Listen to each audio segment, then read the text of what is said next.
Ainda é bom dia ou já é boa tarde? Bom dia, nós almoçamos. Bom dia, gente. Boa tarde para os que consideram depois de meio-dia, boa tarde de qualquer forma. Primeiro que é um prazer estar aqui para a gente poder ouvir e discutir juntos a UENG que nós queremos e que nós merecemos. E fazer essa discussão sem fazer a discussão dos professores, dos técnicos administrativos, das suas nomeações, das suas carreiras, é uma discussão para inglês ver. Fazer essa discussão falando de investimentos em prédios, fazer essa discussão falando de outros aspectos que são avanços e são conquistas, sim, com certeza, mas sem falar em quem está na centralidade do processo educacional, que são os professores, é falar para inglês ver. Então, a gente tem trabalhei como vereadora no fortalecimento da UENG de Divinópolis, naquilo que, enquanto vereadora, eu podia fazer. E agora, como deputada estadual, nós estamos na luta, apoiando toda a instituição a nível de Minas Gerais. E por isso nós entendemos e assinamos conjuntamente esse requerimento para a audiência hoje, que alguns assuntos precisam ser respondidos. Algumas perguntas precisam ser respondidas. E eu entendo, e não sei se falo isso por todos os professores aguardando a nomeação, mas eu acho que falo por uma parte considerável. A nossa briga não é uma briga para que amanhã saia no diário a lista com todas as nomeações. Seria excelente, mas não é isso.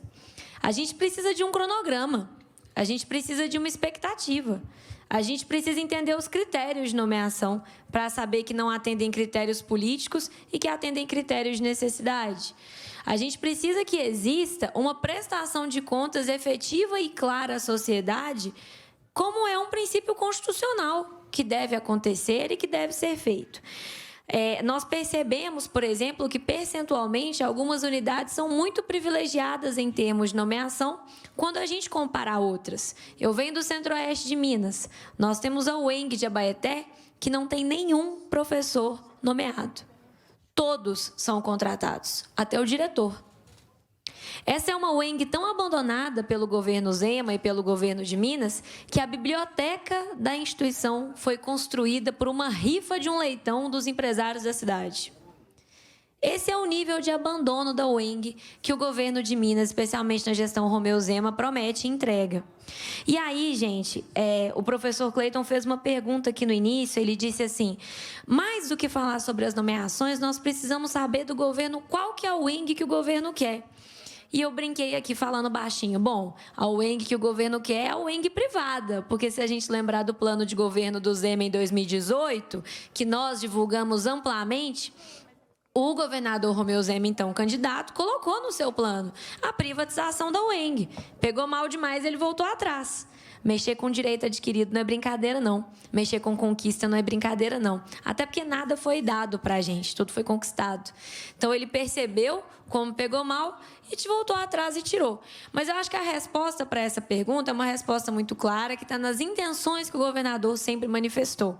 E o desprestígio, o desrespeito à instituição, apesar do excelente trabalho da magnífica reitora Lavínia, do vice-reitor, dos professores que estão nomeados, de todos aqueles que, mesmo contratados e com vários impedimentos de fazerem seu trabalho como gostariam, fazem, da dedicação dos alunos e dos técnicos administrativos, apesar de tudo isso, que a gente tem um cenário que a gente não pode esquecer e perder de vista.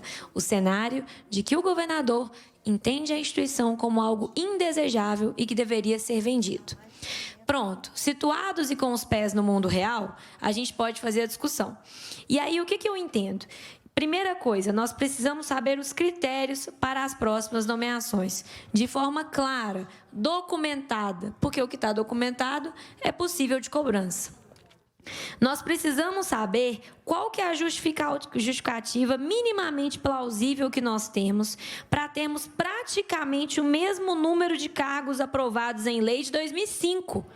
Esse número era o número muito antes, era o número que nós tínhamos muito antes da absorção das novas unidades.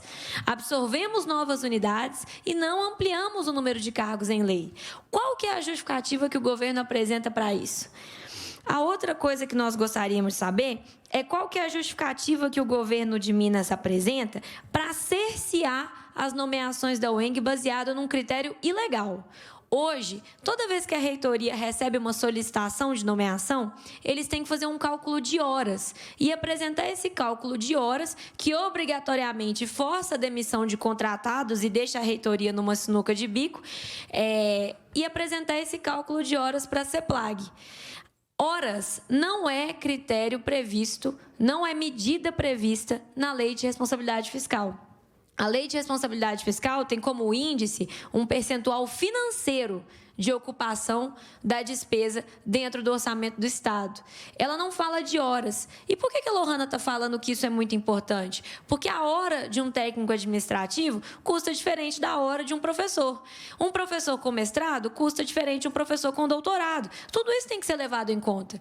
Esse critério de horas está inventado pelo governo, não está previsto na Lei de Responsabilidade Fiscal, e nós temos novamente uma CEPLAG trabalhando como monarca absoluta e ferindo a autonomia universitária, ferindo aquilo que está previsto quando a gente fala sobre a urgência das nomeações na UENG. Nós também queremos saber, então já foram 3 perguntas até agora. Nós também queremos saber, por favor, quais são as justificativas que o governo apresenta para o ataque frontal ao tripé pesquisa, ensino e extensão. Hoje, os professores contratados só conseguem realizar de forma efetiva, eles tentam realizar ensino, pesquisa e extensão, mas de forma efetiva, apenas ensino.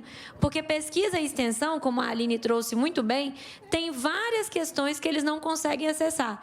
Participações em conselhos, bolsas de produtividade, vários direitos que apenas professores nomeados e efetivos têm. E é correto que tenham, já que esses professores são servidores públicos e têm um vínculo de longo prazo com a instituição. O que a gente luta é para que esses contratados sejam nomeados e a gente garanta que o processo de pesquisa, ensino e extensão vai acontecer.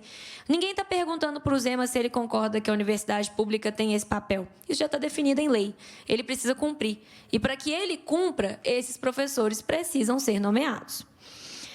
Nós também precisamos saber do representante do governo, do Fernando, por favor, o que nós temos hoje de previsão para a ampliação dos técnicos administrativos. Nós temos um concurso já previsto para a reitoria, mas já sabemos, ouvindo a comunidade escolar, que não é suficiente. Então, é preciso também que seja apresentado, o governador acabou de ser reeleito, então ele tem 4 anos para planejar, também seja apresentado um cronograma que demonstre isso, já que os professores dependem muito dos técnicos para trabalhar adequadamente. Todo mundo que é professor aqui sabe disso.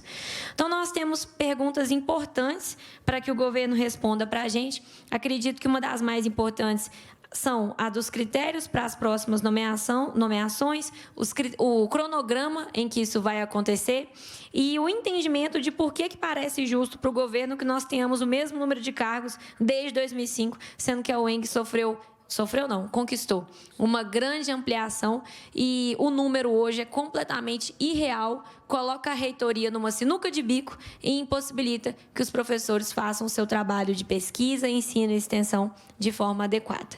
Obrigada, presidenta. Obrigada, deputada.